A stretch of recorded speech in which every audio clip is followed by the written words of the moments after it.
hifzun nafs, menjaga jiwa. Berarti Islam kok dalam syariatnya apa? Wajib seseorang muslim menjaga jiwa orang lain, termasuk jiwanya sendiri pun. Maka diharamkan membunuh kecuali dengan jalan yang hak. Kalau jalan hak itu maksudnya apa? Orang yang sudah dihukum jelas, diberikan hukuman mati, sudah jelas perkaranya, sudah diadili, dia nanti mau dikisas, dihukum mati, dibunuh, dipancungnya. Atau dalam negara di Indonesia kok hukuman tembak, itulah jalan hukumannya, itu boleh tuh.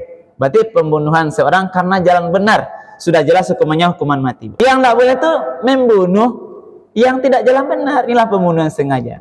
Tidak ada orang salah manga-manga karena kebencian, karena permusuhan, dendam, membunuh orang lain, itu tidak boleh ibu bapak. Bismillahirrahmanirrahim. Assalamualaikum warahmatullahi wabarakatuh.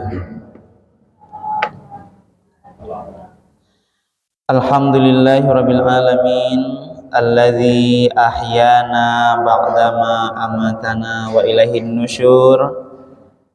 Asyhadu an la ilaha illallah wahdahu la syarikalah wa asyhadu anna Muhammadan abduhu wa rasuluh sallallahu alaihi wasallam la nabiyya ba'dah. Faqala Allah ta'ala fil Qur'anil Karim,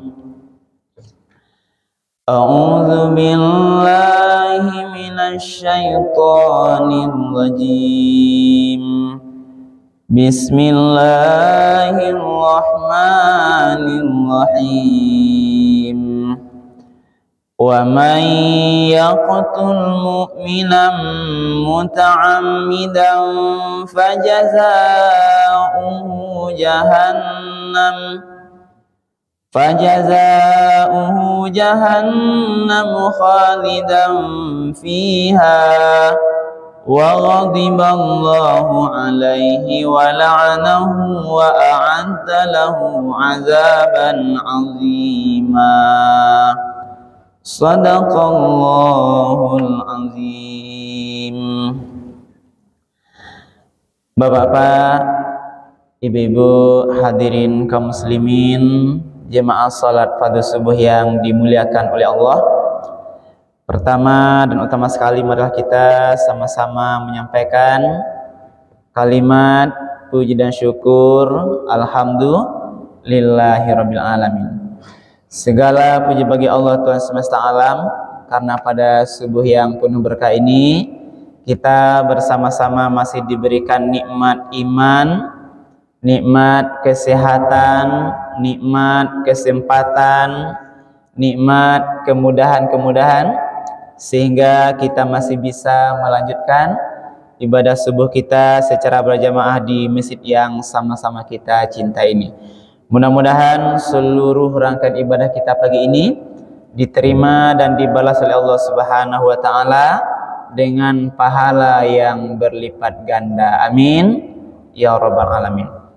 Kemudian salawat beriring salam kita doakan kepada Allah, semoga disampaikan kepada Nabi kita Nabi Muhammad sallallahu alaihi wasallam. Allahumma shalli ala sayyidina Muhammad wa ala ali sayyidina Muhammad. Rasulullah telah membawa umat manusia ini dari zaman jahiliyah kepada zaman yang mengenal Islam.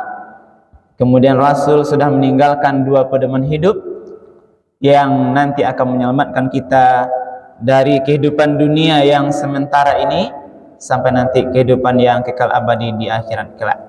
Mari ibu dan bapak, kami memanggil diri kami sendiri juga seluruh jemaah, mari kita istiqamah untuk terus menjadikan Al-Quran dan sunnah-sunnah Rasul itu betul-betul sebagai pedoman dalam seluruh aktivitas kita.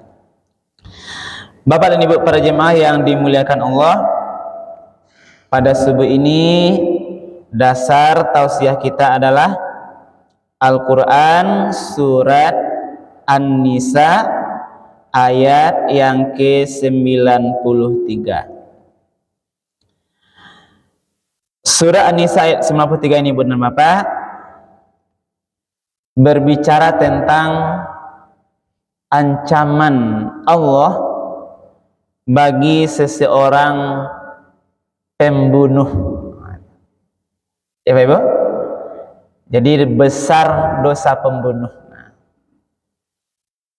Kita Ibu dan Bapak sore kemarin dihebohkan ya Mak ya, sebuah berita viral penangkapan seorang pembunuh di daerah Kayu Tanam Padang Pariaman, pembunuhan sengaja ya, indikasi sengaja terhadap seorang gadis penjual gorengan gitu. Namanya Sinia Ibu. Lain menangga beritanya Pak Ibu? Lain, berarti saya Pak ya. Itu yang terjadi Ibu. Sekitar 11 hari yang lalu gitu. Lebih kurang Ibu dan Bapak. Jadi ada seorang anak gadis baru tamat SMA yang hari-harinya di luar jam sekolahnya Bu, dia menjual goreng gitu. Jadi singkat cerita, ini ditandai oleh pemuda, apakah nanti bersama kawan-kawannya atau nanti polisi yang akan mengungkap. Jadi dibunuhnya Bu, dan indikasi diperkosa, dibunuh, dikuburkan langsung Ibu Napa. Kemudian dia menghilang, baru terungkap kemarin. Telah nampak di bawah Pak, bagaimana foto-fotonya Pak? Fotonya dapat, istilahnya dapat tindakan massa. Nah untungnya ada polisi, kalau tidak mungkin dihajar sampai nanti bisa mati dia. Itulah.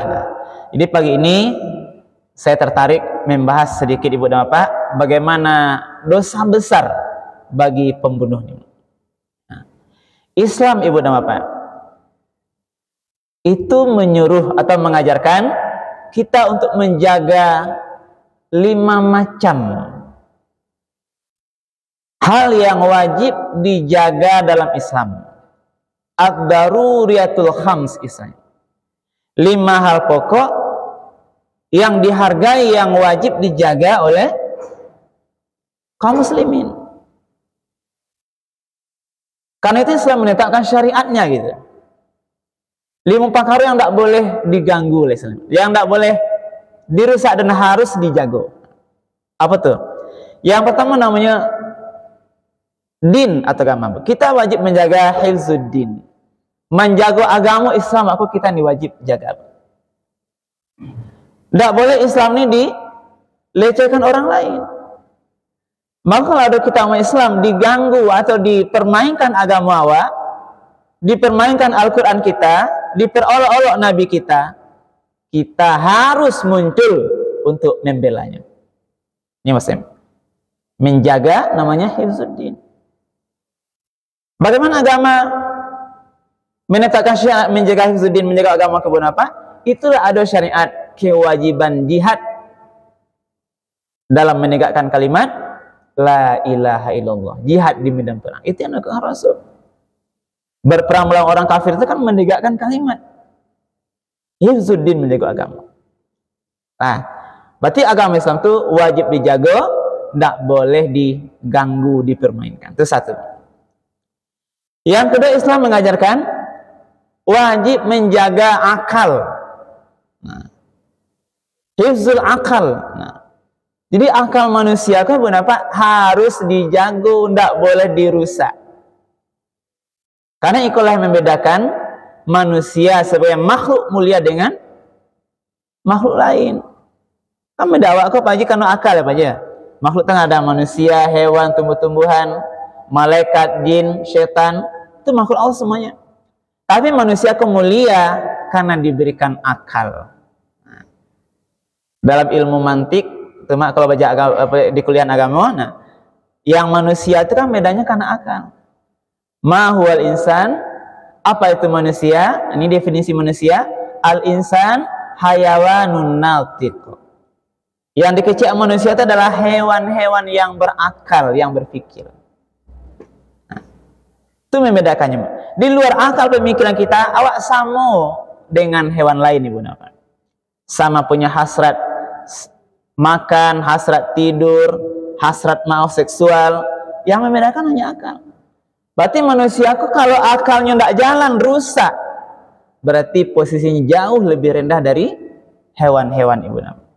Itu makanya wajib dijaga akal. Nah, jadi untuk menjaga akal, kau ibu nama, syariat agama mengharamkan minuman khamar, mengharamkan mabuk-mabukan, mengharamkan narkoba jenis berikutnya. Itu untuk menjaga akal. Kalau hilang akal manusia itu mabuk, berarti lah hilang akalnya bu, maka akan banyak kerusakan-kerusakan. Nah, berarti dua akal wajib dijaga. Yang ketiga, Islam mengajarkan wajib menjaga harta. Nah, jadi dalam kajian Islam apa? Harta manusia itu dilindungi. Tidak boleh hawa memakan harta orang lain dengan semena-mena. Tidak boleh kita merampas, mengambil hak orang lain.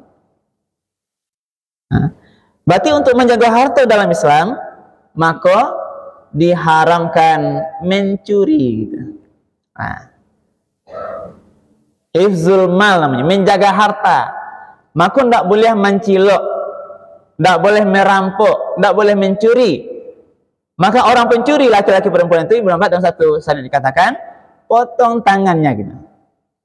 As-sariqu was-sariqatu faqta'u aydiyahuma. Dalam konsep syariat agama. Nah, berarti tidak boleh mencilok, tidak boleh merampas. Nah, kita tahu Bapak sering kata satu jengkal tanah orang lain yang kita ambil dengan jalan kezaliman ibu bapak itu neraka pantas untuk anjing gitu. Nah, kau tidak boleh mau bawa sepadan kalau tak cerita kajinya boleh mencuri, apalagi merampok sengaja. Inilah kajian seragam. Yang sampai hifzun nasab namanya. Wajib kita menjaga nasab keturunan. Maka nasab seorang tidak boleh dirusak. Harus dijaga, harus jaleh. Anakku si ayahnya, si maknya, dari mana keturunannya itu yang dijaga. Maka untuk menjaga nasab, kalau Islam menetapkan syariat haram berzina. Ya Pak Ibu? Karena berzina itu nanti ujungnya merusak nasab seseorang. Makanya kan kini banyak Pak, sebagian saya juga Pak Penghulu Kua, sudah banyak kasus-kasus pernikahan hamil duluan sebelum dia menikah. Ini yang merusak nasab. Karena perempuan hamil karena zina, nanti anaknya dia tidak punya nasab pada ayahnya, nasabnya hanya ibunya. Itu yang dijaga Islam Ibu Bapak. Tidak sekedar mengharamkan zina saja, ada tujuannya. Di antara tujuan larang zina itu adalah untuk menjaga biar nasab seseorang itu tidak rusak. Anak karena perzinaan itu nasabnya lah rusak. Dia tidak punya nasab pada ayah, nasabnya hanya pada ibunya. Lebih kurang tanya panjang ke belakang masalah nikah semen. Nah, yang kalimat terakhir kalau kajian pagi kau. Hifzu namanya hifzun nafs, menjaga jiwa. Berarti Islam kok dalam syariatnya Bapak wajib seseorang muslim menjaga jiwa orang lain, termasuk jiwanya sendiri pun. Maka diharamkan membunuh kecuali dengan jalan yang hak. Kalau jalan hak itu maksudnya Bapak, orang yang sudah dihukum jelas, diberikan hukuman mati, sudah jelas perkaranya, sudah diadili, dia nanti mau dikisas, dihukum mati, dibunuh, dipancuangnya, atau dalam negara di Indonesia kok hukuman tembak, itulah jalan hukumannya, itu boleh tuh. Berarti pembunuhan seorang karena jalan benar, sudah jelas hukumannya hukuman mati. Kalau di Arab itu dipancuang, ya, itulah jelas. Yang tidak boleh itu membunuh yang tidak jalan benar, inilah pembunuhan sengaja. Tidak ada orang salah manga-manga karena kebencian, karena permusuhan, dendam, membunuh orang lain. Nah, itu tidak boleh Ibu Bapak. Termasuk sebenarnya membunuh diri sendiri. Bunuh diri, tidak boleh. Gantung diri, Pak Ibu. Ini banyak kasus-kasus Ibu Bapak. Kita lihat gantung diri ini, Bu. Ya, Bu.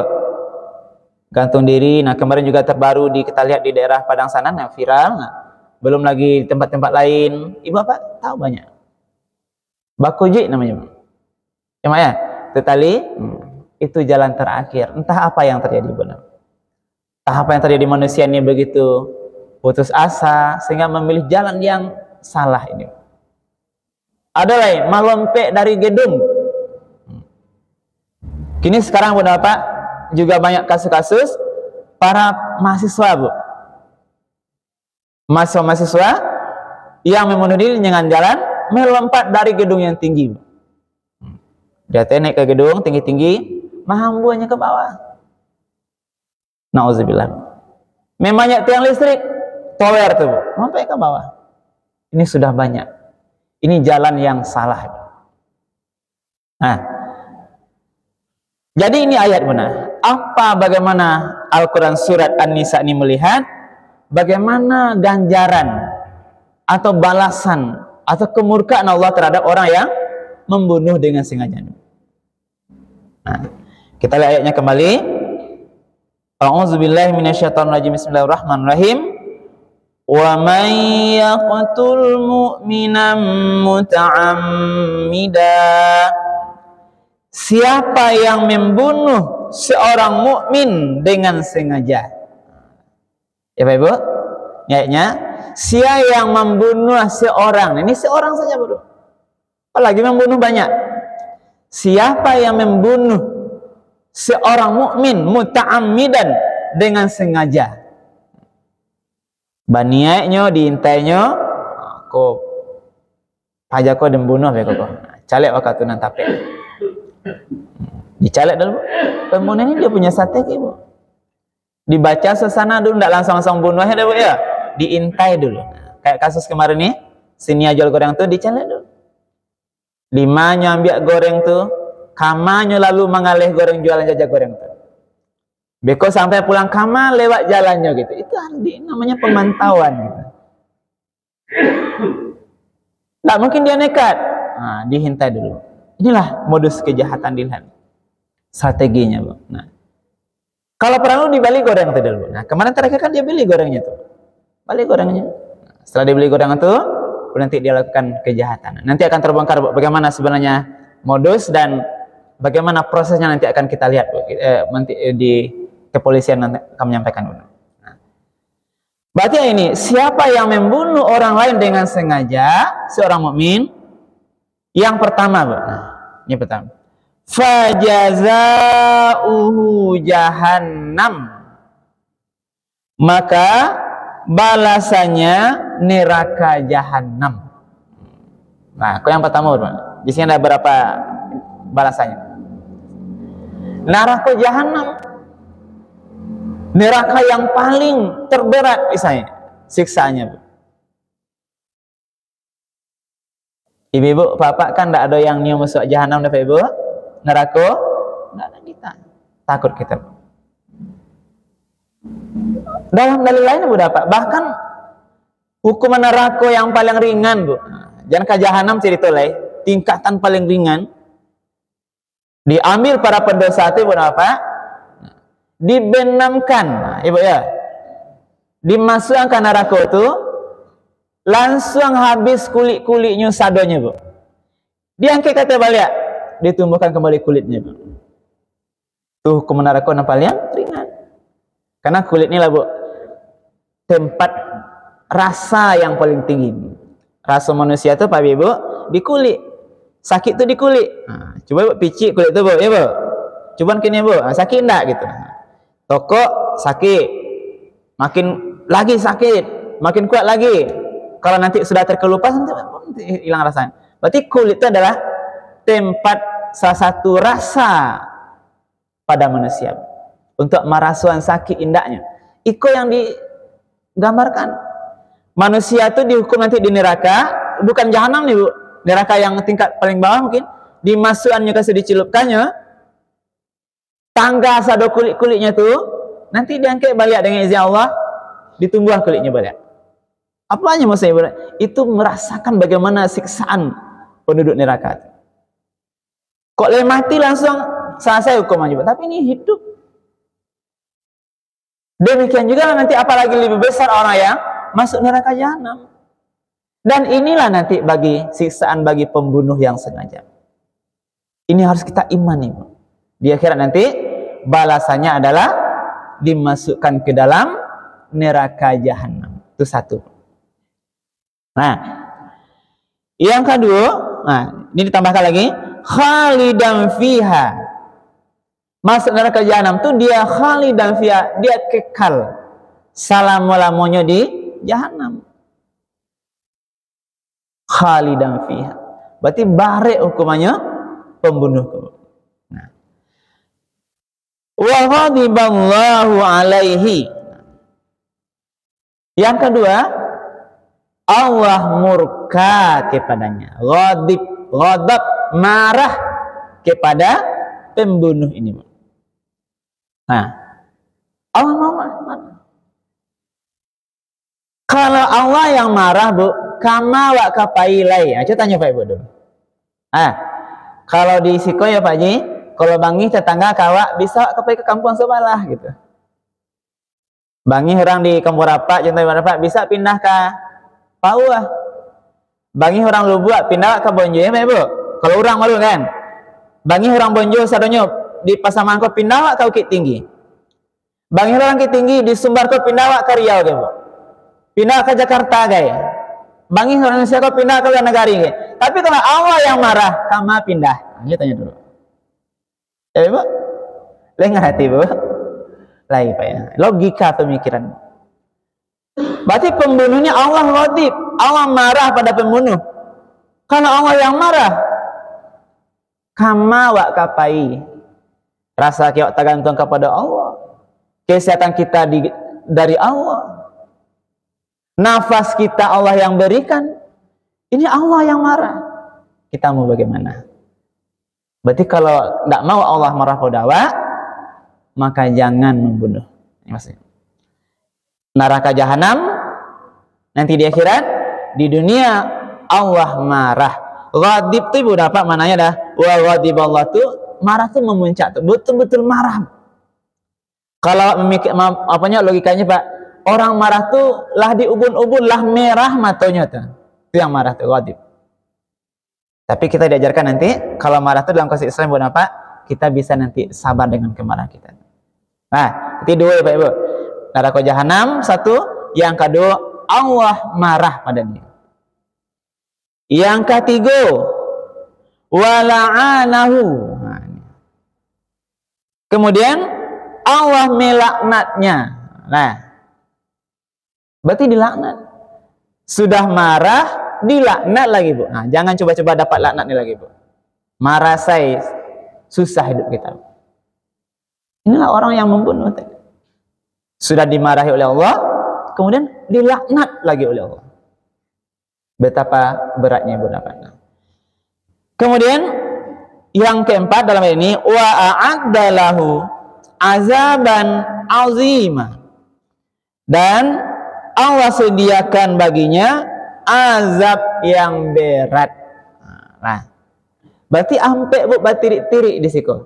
Balimpi-limpi kemurkaan Allah, laknat Allah, neraka jahanam, azab yang berat. Ini untuk meyakinkan kawat Ibu dan Bapak. Boleh yakin awak betul-betul dosa besar pembunuh kok, betul-betul Allah tidak suka, yang harus wak jauhi Ibu dan Bapak. Inilah gambaran Ibu dan Bapak. Inilah nampak terbayang kita Ibu dan Bapak. Betapa besar dosa pembunuhan, betapa nanti orang pembunuh ini Ibu dan Bapak disengaja itu adalah dimurkai Allah, dilaknat Allah, diberikan nanti azab yang pedih benar. Inilah kajian ilmu kita pagi ini benar. Berarti berat. Nah, maka dari itu benar Pak. Nah, bagaimana kita mengaplikasikannya? Maka mari, nah tentu. Jangankan sebenarnya Islam yang mulia agama kita ini, jangankan langsung membunuh lagi benar Pak, melukai, menyiksa, menyakiti sesama muslim ini Bunda Pak, menyakiti orang lain saja tidak boleh. Nah, kalaupun apa Ibu tidak membunuh akhirnya Bunda Pak, jangan lukai orang lain, jangan sakiti orang lain. Kalau membunuh yang sakit apa, Bu? Yang terbunuh nyawa. Yang terindah ambil, Bu, apa? Jangan lukai hati orang lain. Nah, hati dulu.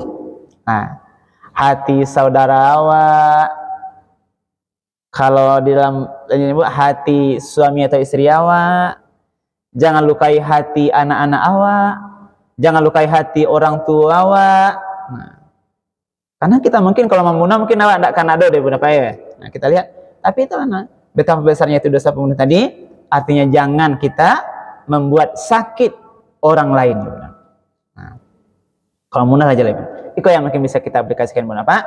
Karena betapa Islam ini menjaga jiwa seseorang, menjaga kehormatan seseorang, termasuk mungkin menjaga hati seseorang ini tidak boleh dilukai. Jangan hina orang lain, jangan dicaci orang lain, jangan digonjang orang lain. Karena orang lain itu adalah saudara kita, bahkan sama dengan diri kita.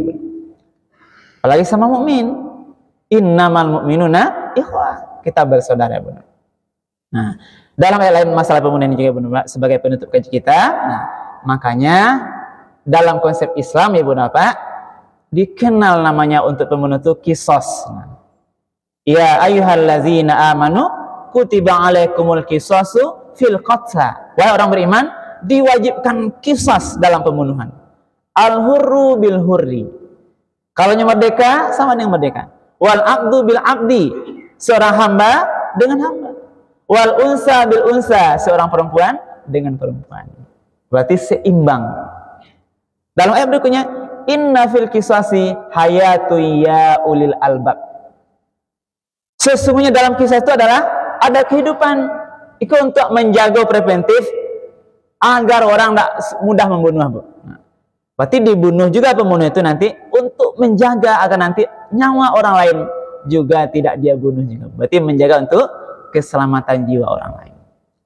Inilah, Ibu Bapak, mungkin kayaknya kita sebut ini, mudah-mudahan bermanfaat. Dengan harapan di sisa umur kita ini, Ibu Bapak, mari kita terus memperbanyak amal, jauhi seluruh perbuatan dosa, baik yang besar ataupun yang kecil.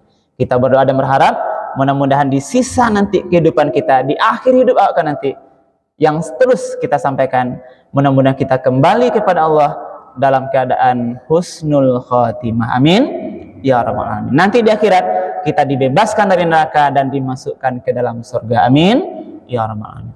Mudah-mudahan bermanfaat. Berbanyak maaf. Subhanakallah bihamdika asyhadu an la ilaha illa anta astaghfiruka wa atubu ilaik.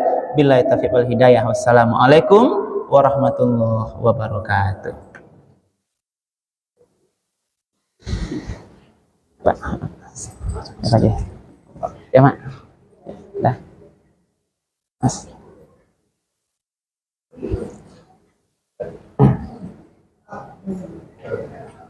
Mak.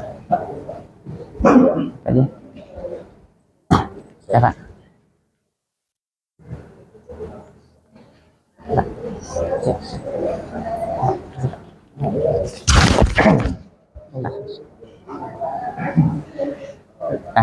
Ya.